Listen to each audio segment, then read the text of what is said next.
Un brin nostalgique, ils veulent conserver un souvenir de leur mission aux quatre coins du monde. Cet appareil est l'ultime témoin de 5 décennies d'aventure partagées par ces hommes d'équipage sur la banne de Garon.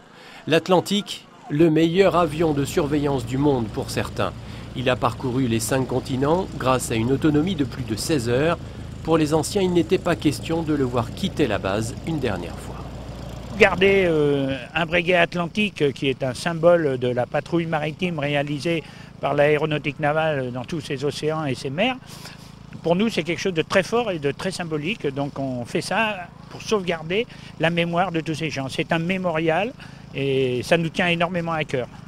L'aéronaval parti, c'est l'armée de terre qui est aujourd'hui maîtresse des lieux. Elle a donné son accord à ses anciens marins pour préserver un appareil retiré du service en 1996, après 30 ans de bons et loyaux services.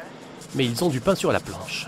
Il était en très mauvais état, donc la commode que vous voyez derrière, c'est un matériau composite et on avait des infiltrations d'eau qui se produisaient.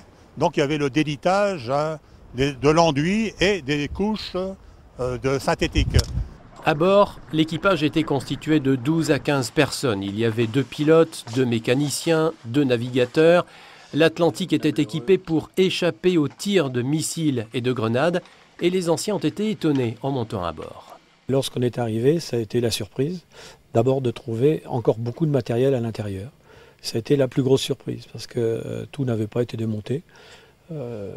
N'avait été récupéré que ce qui était nécessaire absolument ou qui était en manque. Le reste est resté sur place. Ils ont fait un inventaire des instruments et comptent sur la marine et les collectionneurs pour récupérer ce qui manque à bord, histoire de refaire un vrai bond dans le passé.